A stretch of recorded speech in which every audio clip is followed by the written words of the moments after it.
Jadi boleh share dulu sahabat-sahabat yang menonton, boleh share dulu video ni.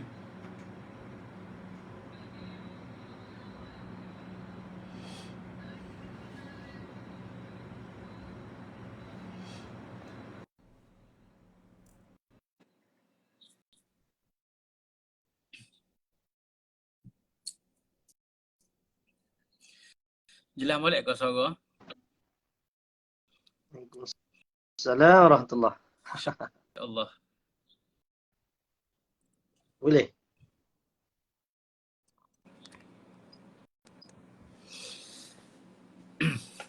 Baba kita tu. Ya. Dengar suara alhamdulillah. Dengar eh? Dengar. Alhamdulillah.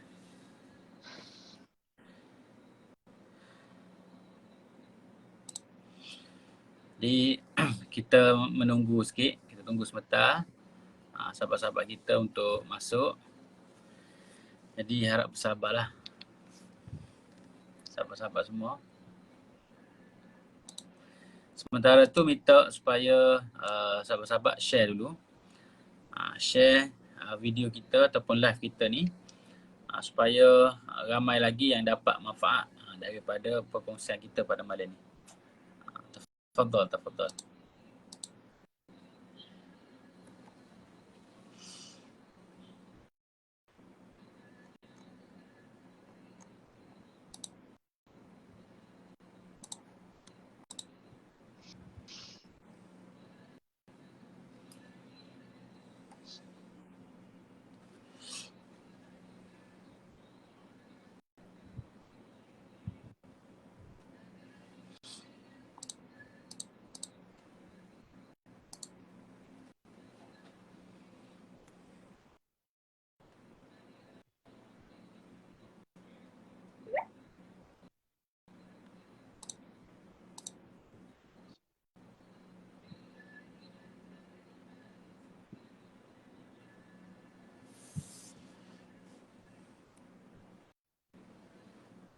Sementara tu minta supaya sahabat-sahabat share dulu.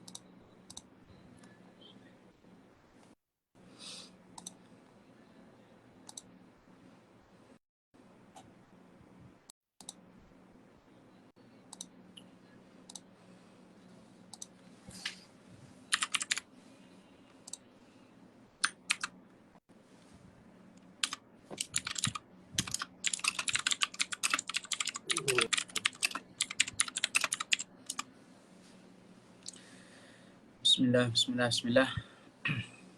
Okay, sekarang ni ada 9 orang insyaAllah. Ada 10 orang kita start insyaAllah. Kau kurang dah. Okay. Minta share dan harap bersabarlah insyaAllah. Kita tunggu sebentar. Kita ambil masa sebentar untuk set up dan untuk kita setting lah kita punya live kita ni.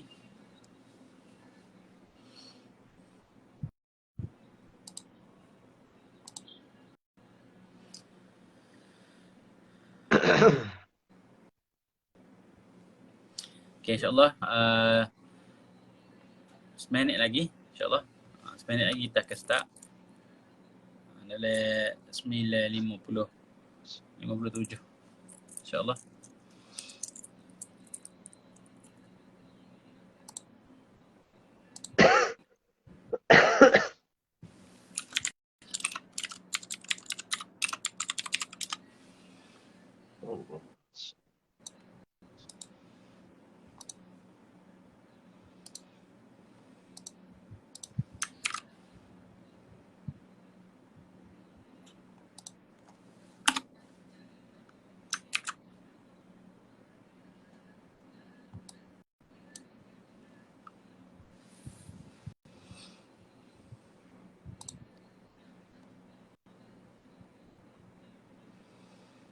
Baik. Bismillahirrahmanirrahim. Alhamdulillahirrabbilalamin. Wassalatu wassalamu ala sayyidil mursalin. Sayyidina wa habibina wa syafi'ina Muhammad wa ala alihi wa sahbihi ajma'in. qalu subhanaka la ilma lana illa ma 'allamtana innaka antal alimul hakim wa la haula wa la quwwata illa billahil aliyyil azim wa la haula wa la quwwata illa billahil aliyyil azim wa la haula wa la quwwata illa billahil aliyyil azim amma ba'd. Alhamdulillah, pertama dan selamanya sama-sama kita memanjatkan syukur kepada Allah Subhanahu Wa Taala kerana dengan limpah kurnia rahmat inayah Allah Subhanahu Wa Taala dapat kita bersama-sama pada malam ini. Yang diraihkan Al-Fadhil Ustaz Safwan bin Sabri selaku tenaga pengajar Pondok Tunjung, Kelantan, dan insya-Allah selaku pendaurah kitab Wisyahul Afrah yang akan diadakan pada pada hari Ahad ini, insya-Allah akan bermula pada hari Ahad ini, iaitu 1 Januari. Jadi pada malam ini kita sebut sebagai bicara santai. Bicara santai, yakni kita nak lebih kepada kita nak berbual santai lah, secara santai malam ni. Dia tak boleh berat-berat sangat ni. Sebab tadi banyak duduk mengaji ni. Pagi lagi, tengah hari, petang, maghrib lagi ni, masya-Allah. Jadi lepas esok ni kita nak panggil santai-santai lah, insya-Allah. Jadi apa khabar bapa kita Fadil Bawai? Sihat ke? Alhamdulillah. Alhamdulillah. Bunyi suara tu macam sakit tekak sikit. Banyak sikit. Banyak guna untuk umat suara, insya-Allah. Insya-Allah. InsyaAllah. Baik, jadi suka Ana untuk terangkan berkaitan dengan live kita pada malam ni. InsyaAllah live kita ni kita akan buat dua hala lah. Dua hala. Iaitu yang pertama, dan akan ada 2 pusingan lah. Iaitu pusingan pertama soalan daripada moderator, daripada Ana sendiri selaku moderator anda pada malam ni. Dan yang kedua adalah soalan daripada audien ataupun penonton di Facebook kita ni. Jadi kalau ada sebarang persoalan, boleh untuk tulis di ruangan komen. Kalau ada persoalan ataupun ada apa-apa perkara, boleh tulis di ruangan komen. Jadi berbalik kepada tajuk kita malam ni, iaitu sambut tahun baru dengan ilmu. Jadi tajuk dia tu tajuk seolah-olah arahai dah lah. Sambut tu boleh jadi fi'il amal pun boleh, ataupun fi'il madhi, fi'il mudhari' pun boleh. Cuma bahasa Melayu kita ni dia tidak hakkan kan. Cuma bagaimana hari ni kita nak mulakan tahun baru kita ni bukan sekadar nak azam baru, tapi langkah untuk azam tersebut iaitu dengan kita mulakan tahun baru kita ni dengan ilmu, dan akhir pun kita nak berakhir dengan ilmu. Begitu insya-Allah. Itu adalah maqasid ataupun tujuan utama live kita pada malam ni. Baik, soalan pertama saya kepada Al-Fadhil Ustaz iaitu tahun baru ni biasanya simbolik kepada bertambahnya umur kita lah. Bila mana masuk tahun baru, umur kita bertambah. Jadi apakah persiapan terbaik yang boleh dilakukan untuk kita menghadapi ataupun menyambut tahun baru nanti, insya-Allah. Falyatafaddal mashkura wa minallahi majura.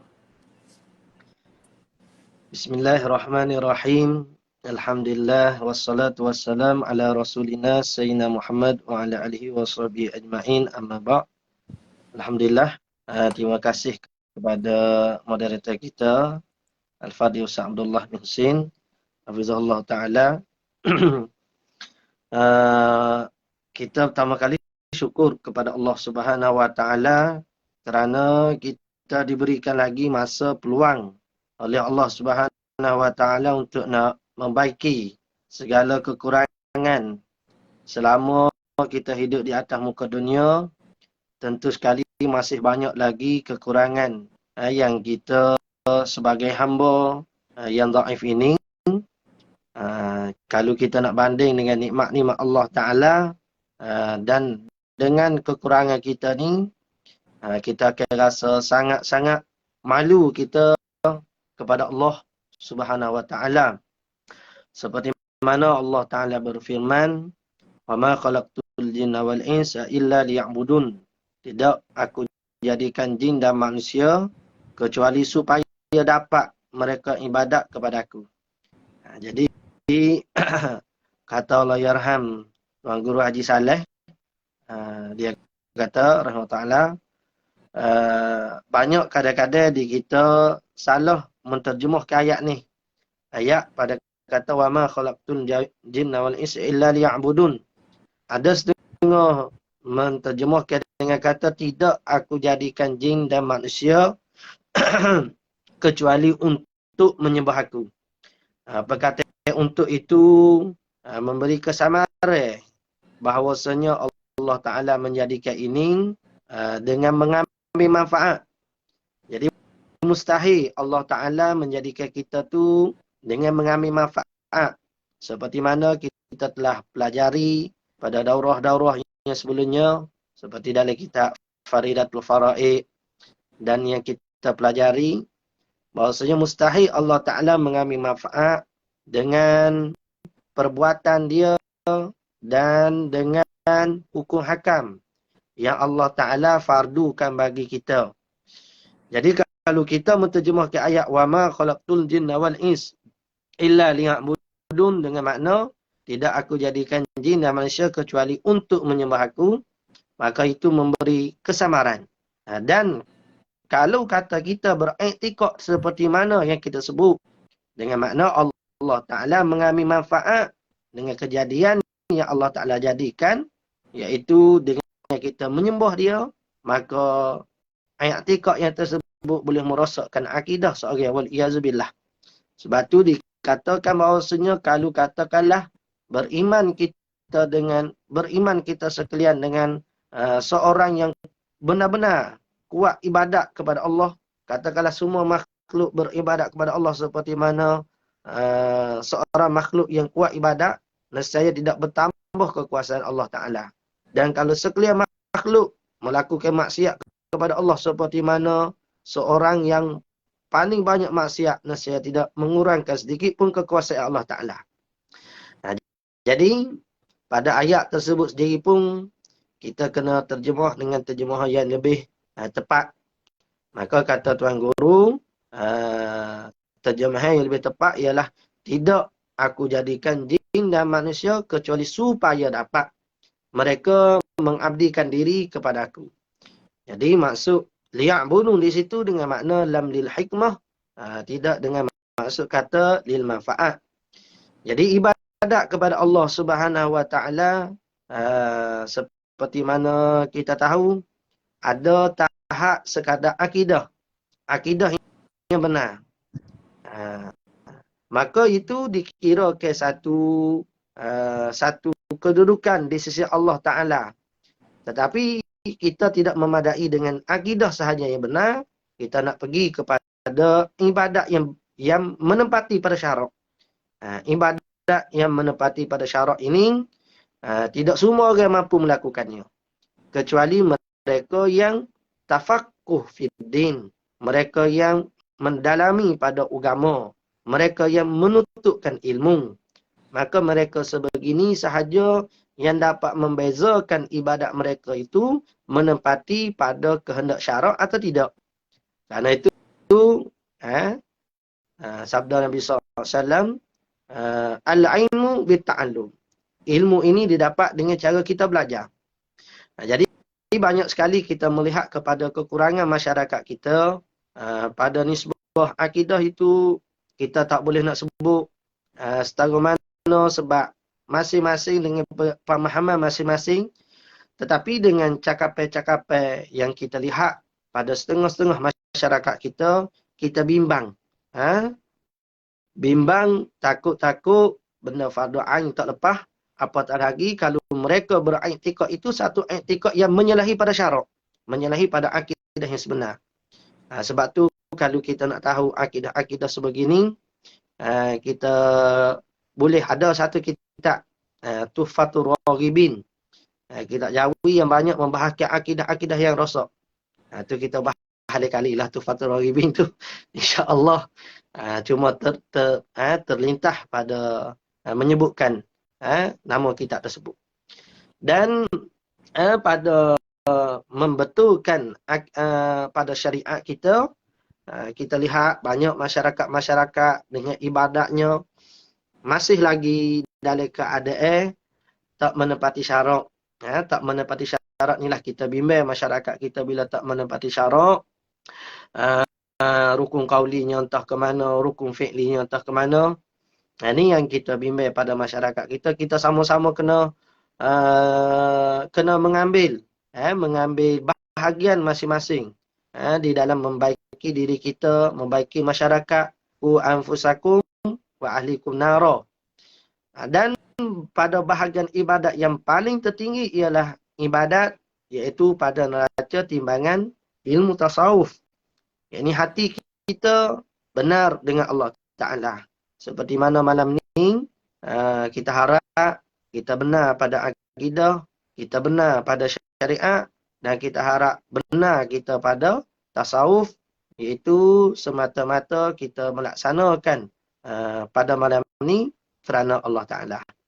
Jadi berbalik kepada tadi, masalah kita di dalam menyambutkan tahun baru ni, mestilah kita kena tahu tujuan hidup kita. Tujuan hidup kita ialah kerana Allah Ta'ala. Tadi ada imam solat jemaah daripada Palestin. Masya Allah.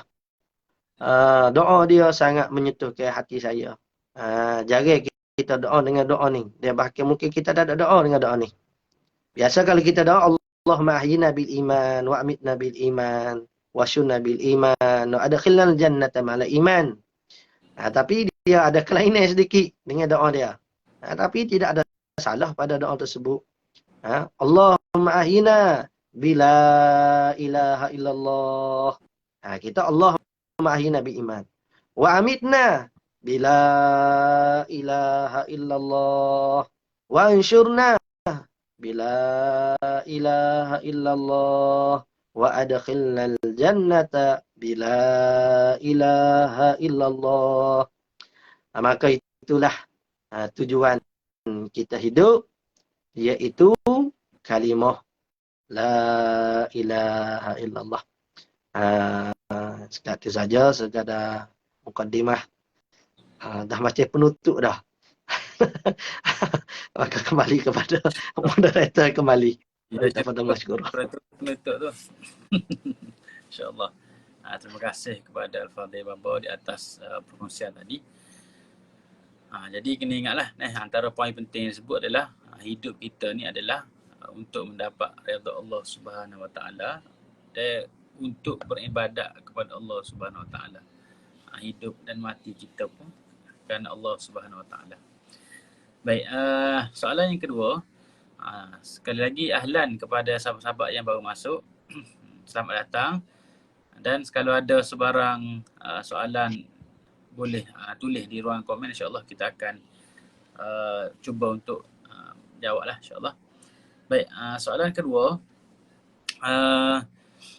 untuk menyambut tahun baru ni, kami di peringkat Darul Fatih menganjurkan daurah kitab Wisyahul Afrah. Jadi boleh ke Ustaz Al-Fadhil, Ustaz Safwan cerita berkaitan dengan kitab ni? Sedikit sebanyak kitab Wisyahul Afrah ni pasal agama dia. Mungkin bapa dulu pernah mengaji kitab ni dengan siapa, ataupun mungkin pernah daurah dah kitab ni, pernah mengajar dah kitab ni mungkin. Dan kenapa pilih kitab ni, kelebihan kitab ni berbanding kitab-kitab lain. Tu yang kita nak tahu ni. Kenapa kitab ni begitu istimewa di mata kita sebagai penuntut ilmu. Fadhil masykurah. Terima kasih sekali lagi buat moderator Habibuna Al-Fadhil Ustaz Abdullah Husin. Mudah-mudahan Allah Ta'ala memanjangkan umurnya dalam taat, menjadikan dirinya ikhlas benar kerana Allah Ta'ala, dapat memperjuangkan agama Allah Ta'ala, dan mudah-mudahan kita dapat menjadi pembantu bagi beliau, insya-Allah. Jadi kembali pada soalan tadi, kitab Wisyahul Afrah. Seperti mana yang saya sebut tadi, masalah kita belajar, kita nak beramal kena belajar. Belajar ya kena ada manhaj dia, kena ada guru dia, kena ada pelajar dia, kena ada tertib dia. Macam kita masuk sekolah lah, tak boleh nak pergi masuk universiti selalu, tak boleh. Ni saya tadi baru daftar anak pergi pasti.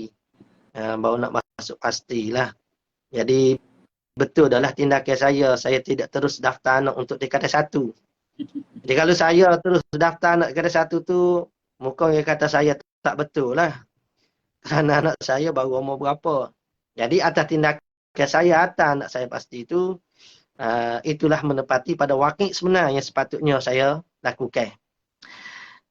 Jadi seperti mana saya sebut tadi, masalah ilmu akidah sendiri pun, kalau kita nak melepaskan tangga fardu ain, kitab Faridatul Faraid ialah antara kitab wirid yang dilakukan oleh ulama-ulama dahulu sampai sekarang. Dan di antara kitab yang baru pada pembahas ilmu tauhid iaitu kitab Misbahul Munir, yang mana kita pernah dah baca di pondok, alhamdulillah khatam, dah ada rekod rakaman. Dan seperti mana yang saya sebutkan juga tadi, kitab Tuhfatul Gharibin. Jadi sebagai contoh yang saya nak sebut bahawasanya kitab-kitab ni dia ada cara tersendiri yang diolah oleh muallif dia rahimahullah ta'ala. Jadi bagi saya, kalau kitab Faridatul Faraid bagi orang yang sekarang untuk nak belajar, mungkin kita kata agak rumit. Dengan bahasa dia yang tinggi, dengan kandungan-kandungan dia. Walaupun kitab Faridah tu seperti mana kata guru-guru, dia boleh bagi mubtadi, dia boleh bagi mutawassit, dan dia boleh bagi muntahid. Nah, alhamdulillah kitab Faridah ni kita dah pernah buat bersama Darul Fatih dahulu. Jadi bagi saya, kalau kitab tauhid untuk masa sekarang ialah kitab Misbahul Munir itu lebih elok bagi orang yang permulaan. Dan untuk menambahkan lagi dengan keadaan semasa yang banyak sangat fahaman-fahaman yang mengarut, maka bagi saya tak memadai juga kitab-kitab tersebut tanpa dipelajarikan tambahan kitab Tuhfatul Gharibin. Kerana kitab-kitab tersebut mengandungi akidah-akidah fahaman-fahaman yang menyesatkan. Supaya kita semua dapat berjaga selamat kita daripada fahaman-fahaman yang rosak. Walaupun kita dah ada dah akidah yang sebenar, tetapi bagaimana akidah yang salah tadi, takut-takut kita anggap juga akidah yang sebenar. Baik, itu sebagai contoh bagi kita ilmu tauhid. Begitu juga lah kita ilmu fiqh. Ilmu fiqh pun sama. Kalau kita nak kata asas di dalam ilmu fiqh tu, dah boleh kita belajar kitab Muniatul Musalli seumpamanya. Dan kitab Muniatul Musalli ni buat wirid oleh guru-guru. Kalau kita tanya orang tua dulu, pasti akan belajar kitab Faridah, kitab Muniatul Musalli. Kalau orang dahulu dia tak dengar Muniatul Musalli, tak dengar Faridah, dia ni bukan orang dahulu. Dia bukan orang dahulu. Orang dahulu ni tentu yang akan sebut. Dia akan dengar ada guru mengajar Faridah, ada guru mengajar Muniatul Musalli. Jadi kitab Muniatul Musalli di dalam bahasa fiqh sangat bersesuaian bagi kita juga. Seperti juga kitab Hidayatus Sibyan. Yang pernah juga kita daurahkan, seingat saya ada ni. Hidayatus Sibyan. Ada dah. Jadi setiap kitab, walaupun kita kata dah memadai pada fardu ain, dia bahasa Kelantan dia panggil ada buah kilah. Setiap kitab tu dia ada buah kilah yang tersendiri. Jadi kitab Wisyahul Afrah ni, buah kilah dia yang tidak ada pada kitab Muniatul Musalli, yang tidak ada pada kitab Hidayatus Sibyan, dan kitab-kitab yang lain. Seperti yang pernah kita baca di pondok juga, dah khatam dah juga. Kitab Bidayatul Mubtadi. Dan Ustaz Abdullah Husin pun tengok sekarang ada duk baca di masjid, alhamdulillah. Jadi maksudnya setiap kitab tu dia ada buah-buah kilah dia. Bagi saya, cara yang paling mudah dan paling cepat untuk kita mendalami ke ilmu agama ini, khususnya ilmu turas, memadai kita menghalusi setiap kitab. Memadai kita menghalusi setiap kitab. Contoh, kalau kita menghalusi Misbahul Munir, kitab Faridah boleh dah. Walaupun kita tak tafakuh, kita boleh nak belajar secara daurah. Sebab kita dah ada asas-asas dia dah. Kefahaman tu kita dah ada. Dan adakah perlu kita belajar? Ya, kena belajar sebab buah yang ada dalam Misbah Munir tak mestinya ada pada kitab Faridah. Dan buah yang ada pada Faridah tak mesti ada pada Misbah Munir. Jadi sama juga dengan kitab fiqh. Kalau kita boleh mendalami mana-mana kitab, seperti yang mana saya sebutkan, kita dah ada pengajian secara tafakuh kitab Bidayatul Mubtadi umpamanya, mengambil masa beberapa banyak pertemuan juga. Jadi kalau kita dah mendalami satu-satu kitab, elok sekali kita mempelajari juga kitab-kitab yang lain walaupun secara daurah. Itu maksud saya. Jadi kalau katakanlah kita nak mendalami secara tafakuh seperti yang dilakukan di pondok-pondok, maka itu lebih afdal. Lebih kita kata buah dia tu lebih manis. Kehasilan yang kita dapat. Tetapi melihat kepada keadaan semasa, orang sekarang nak sesuatu benda hasil dengan cepat. Jadi bagi saya kaedah yang paling kena untuk kita lakukan, bagi asas untuk kita mubtadi ni, kita belajar kitab seperti mana kitab Wisyahul Afrah, kerana dia menghalusi di dalam bidang ibadat, dan buah-buah yang ada pada kitab tu tak ada pada kitab-kitab yang lain.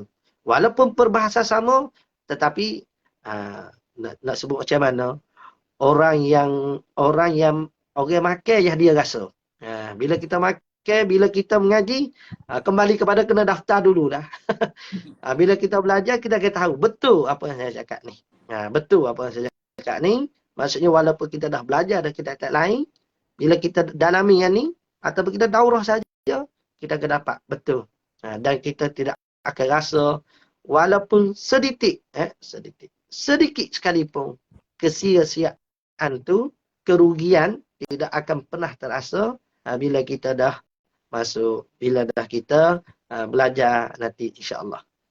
Dan kitab Wisyahul Afrah ni seperti mana kita tahu, seorang yang alim, Syekh Muhammad bin Ismail Daud Al-Fatani, pengarang kitab, yang mana dia juga pernah mengarang kitab Matla'ul Badrain.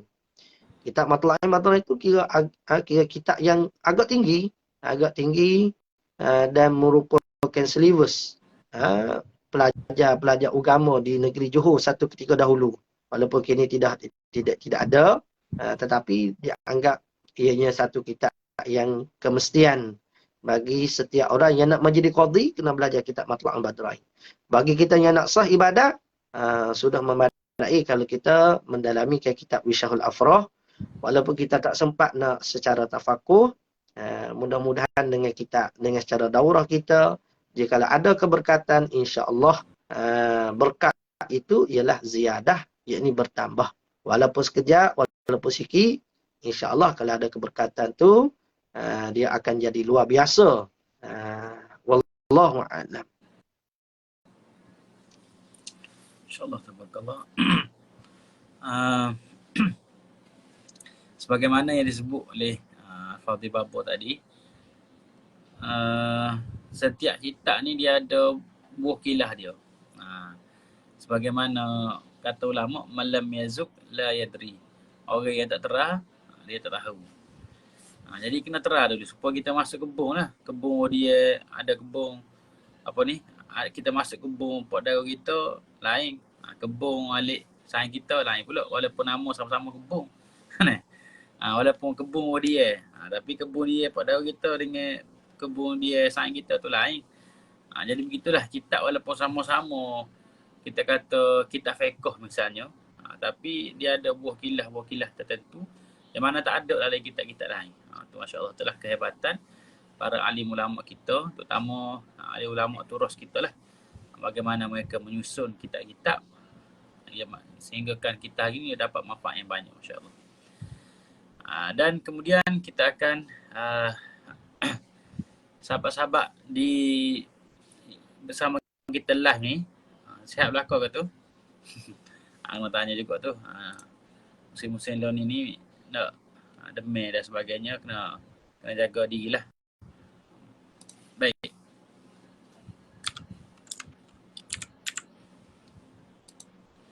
Cuba komen sikit, boleh ke? Sahabat-sahabat yang sedang menonton live kita ni, cuba komen sikit. Komen lah, Alhamdulillah, okey, sihat, ikutlah. Komen apa saja. Mungkin adab mereka sangat tinggi, Ustaz Abdullah. Ya komen tak ada masalah, ya tak kira celah. Lagi pula saya bila kita benda-benda macam ni, walaupun saya kalau baca kitab sekalipun bukan mengajar, baca ni. Kita lebih suka kalau ada orang celah. Celah tu dengan makna celah dengan cara elok lah. Kerana kadang-kadang ada orang faham celah ni macam tak ada adab dan sebagainya. Tapi kalau kita melihat kepada keadaan semasa, mencelah tu kadang-kadang menghidupkan majlis. Ni. Contoh, Ustaz Abdullah dia kuliah maghrib. Senyap, semua tawaduk, adab tinggi sangat. Tak ada orang celah.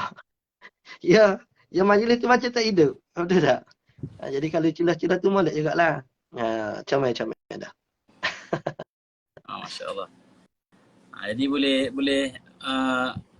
komen komen sini bukan kritik bukan kritik. Jadi boleh tulis di ruangan komen. Alhamdulillah, siapa tu?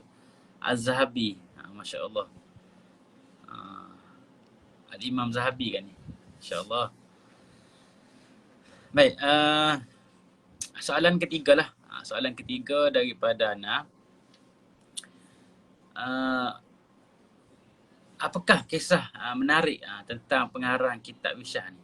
Syekh Muhammad bin Daud Al-Fatani. Kisah-kisah menarik beliau, misalnya kisah pengajian ke, ataupun kisah-kisah yang boleh kita ambil intipati daripada kisah berikut. Falyatafaddal mashkura. Jadi berkaitan dengan Syekh Muhammad Ismail Daud Fatani ni, di nama dia pun, nama Syekh pun kita dah boleh lihat keterikatan Syekh Muhammad bin Ismail ni dengan Syekh Daud Fatani. Sebab kalau kita tengok pada kitab-kitab karangan dia, pasti disebut Muhammad bin Ismail Daud Fatani. Sedangkan Daud tu tak ada kaitan secara datuk ke apa tidak. Bahkan kaitannya hanya sekadar datuk saudara. Kita tengok nama Syekh Muhammad bin Ismail bin Ahmad Al-Fatani. Tapi kerana keterikatan yang kuat antara Syekh Muhammad kita dengan Syekh Daud Fatani yang makruf dengan pengarang bagi kitab Munyatul Musalli, Bughyatul Tullab dan kitab-kitab yang barakat yang lain, maka di situ ada dah nama dia Syekh Muhammad Ismail Daud Fatani. Dikatakan Syekh Muhammad Ismail Daud Fatani kita, ketika mana lahir itu Syekh Daud ni turun ke Fatani, ke dia lahir di Terengganu, di Pulau Duyung kecil, di Terengganu. Jadi ketika mana dia lahir kecil lagi, Syekh Daud bawa dia ke Mekah. Dan setelah daripada wafat Syekh Daud tu, beliau diasuh oleh Syekh Abdul Qadir. Jadi kisah-kisah dia yang lain tu mungkin tak banyak. Adalah satu dua kisah dia yang saya rasa saya akan sebut, kalau saya ingat agak, saya akan sebut dalam kitab daurah dah. Kalau ditanya, insya-Allah ada sedikit kisah-kisah yang pelik, yang mungkin saya rasa sesuai sebut di sana, tidak disebut di sinilah. Takut mungkin jadi fitnah dan sebagainya. Itu sajalah berkaitan dengan Syekh Muhammad Daud Al-Fatani. Wallahu a'lam. Masya-Allah. Jadi nak dengar cerita tu kena daftar lah. Kesimpulan kena pakat daftar, pakat join daurah, klik link yang kita sediakan, link yang memaparkan maklumat penuh berkaitan dengan daurah kita. Dan apakah bonus-bonus yang anda dapat bila join daurah kita ni, insya-Allah.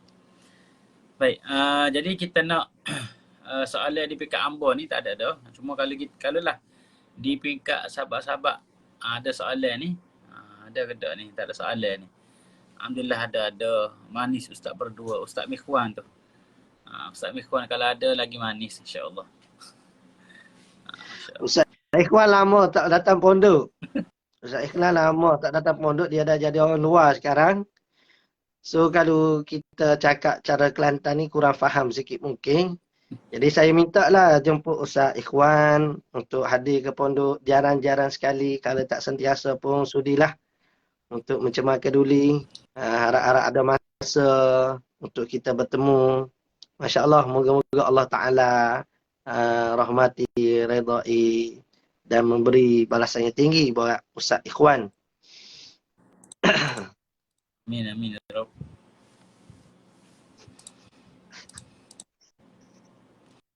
Ustaz Ikhwan mohon share. Saya kena share 3 kali ni, bukan sekali Kena share 3 kali. Okay. Jadi sepenuh tahun baru ni, kita kata tak lama lagi lah. Dia tahun ni tak berasa mana nak sambut tahun baru ni. Tak tahu apa sebab tahun 2023 ni kata antara tahun yang boleh katakan pakar-pakar ekonomi lah mengatakan tahun kemelesetan ekonomi. Ekonomi dalam istilah bahasa orang putih dia panggil recession. Jadi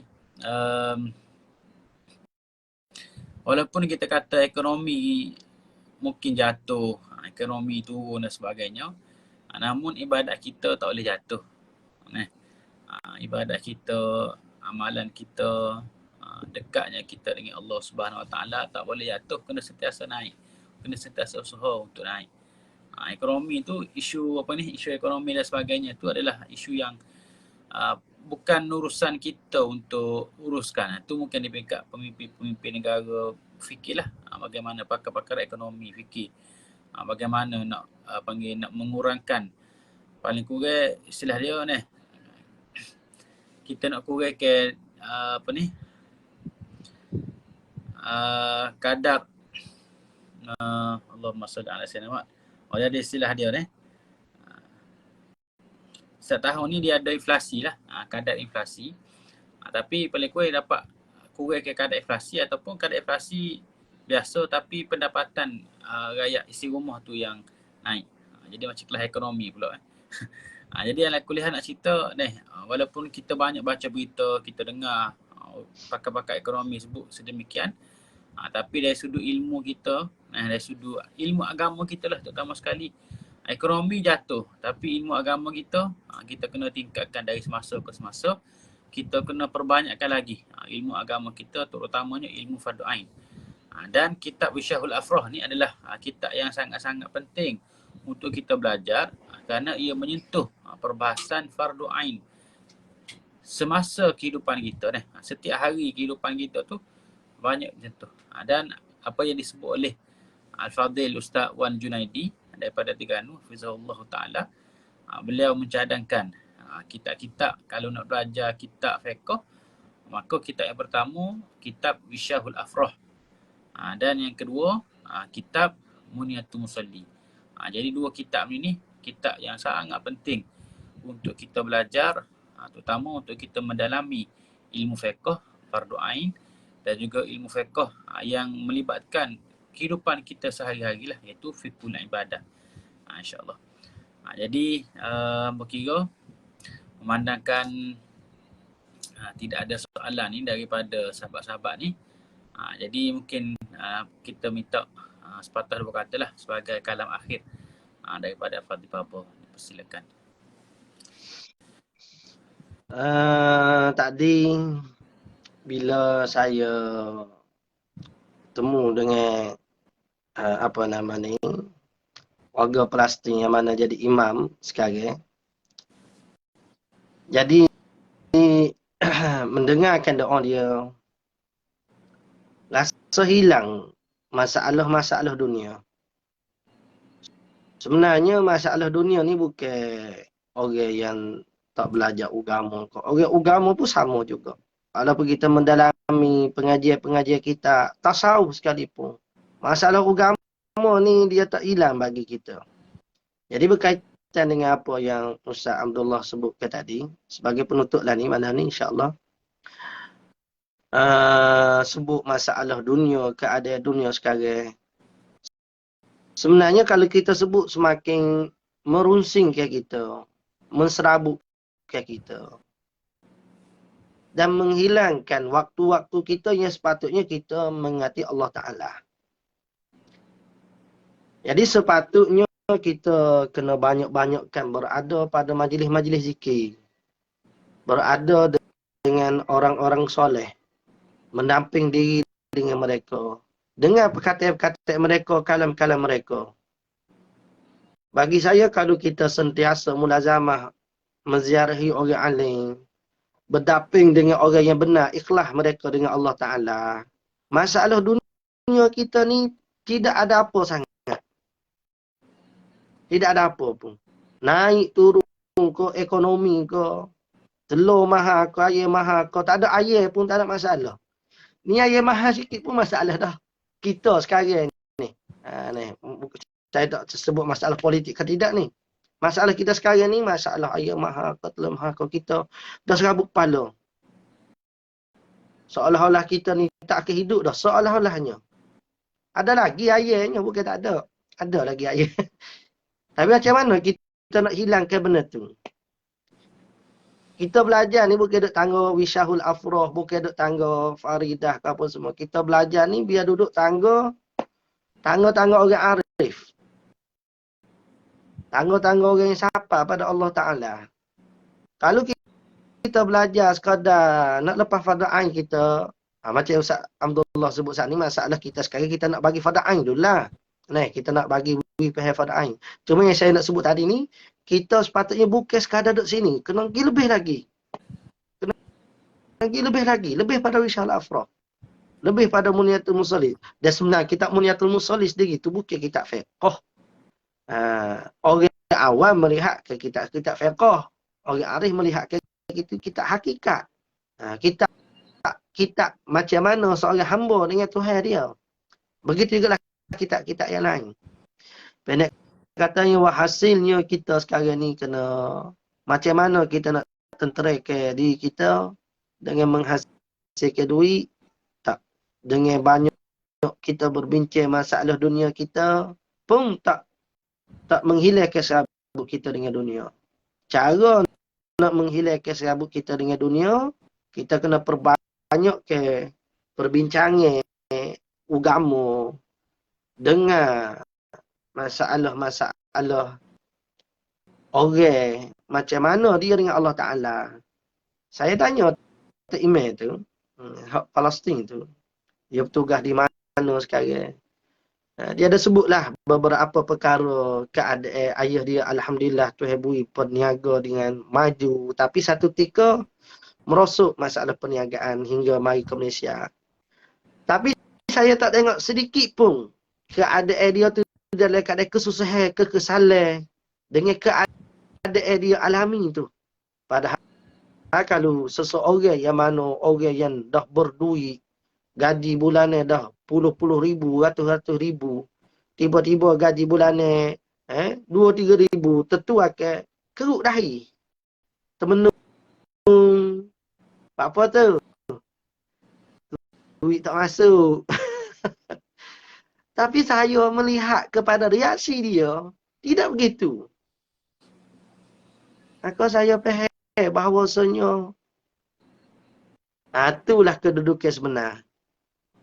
Moga hidup di dunia ni bukan tempat duduk yang selama-lamanya.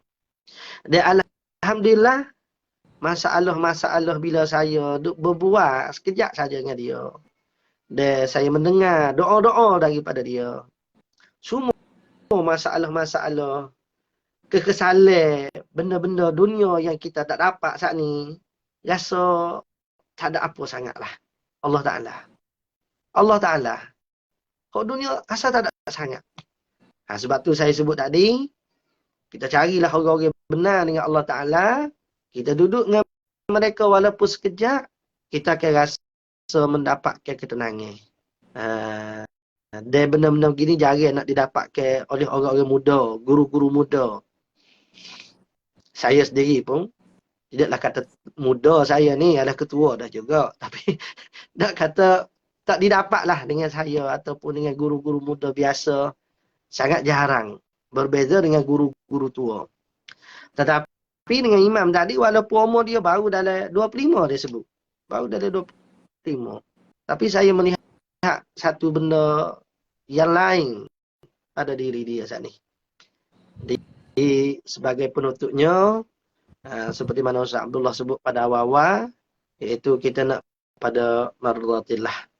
Mudah-mudahan dengan daurah yang akan datang ni, apa yang saya harapkan daripada Allah Ta'ala, saya tak cita-cita dah pada adanya ramah daftar, dan saya tak cita-cita dah pada benda-benda yang lain. Yang saya harap benar-benar pada Allah Ta'ala, Allah Ta'ala benar-benar jadikan hati kita semua benar kepada Allah Ta'ala. Supaya benda ni menjadi ganjaran habuai saham kita pada hari akhirat, yakni mengharapkan barakah daripada Allah Ta'ala. Wallahu a'lam. InsyaAllah, tabarakallah. Jadi itulah panggil kesimpulan yang orang panggil sipu akmah kemi tu. Sipu yang akmah kemi dapat jid tu. Jadi semoga Allah Ta'ala jadikan hati kita ni sentiasa dekat dengan dia dan hanya mengharapkan redha-Nya semata-mata, insya-Allah. Amin ya rabbal. Jadi sebagai penutup daripada moderator pula sedikit iklan lah daripada penganjur. InsyaAllah ada sedikit maklumat berkaitan dengan daurah Wisyahul Afrah yang akan dijalankan bermula pada hari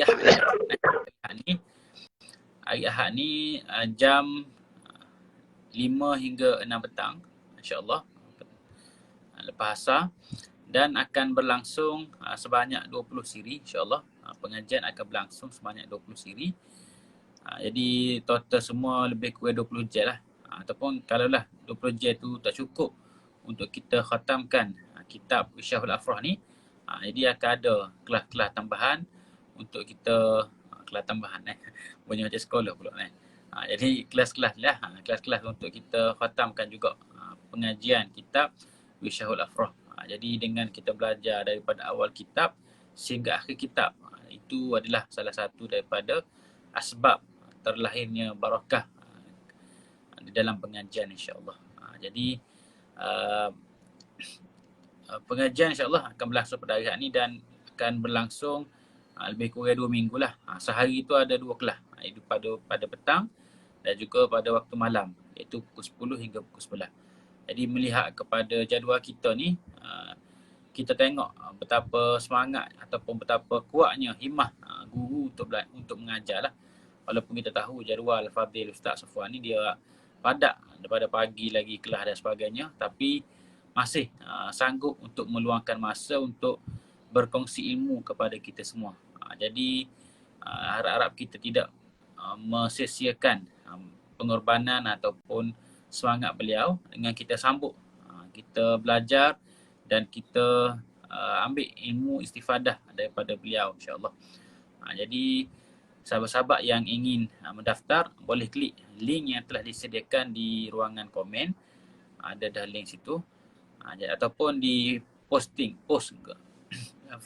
Facebook Darul Fatih sebelum ni sudah ada link untuk maklumat berkaitan dengan daurah, dan boleh daftar di laman web ataupun boleh mesej kepada admin Darul Fatih, boleh WhatsApp di talian 0111 4 kali 1 0111 1 4 kali 01111 4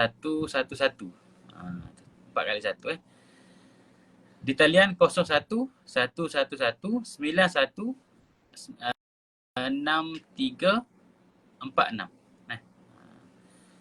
6436 6436. Tak apalah, yang penting klik link tu.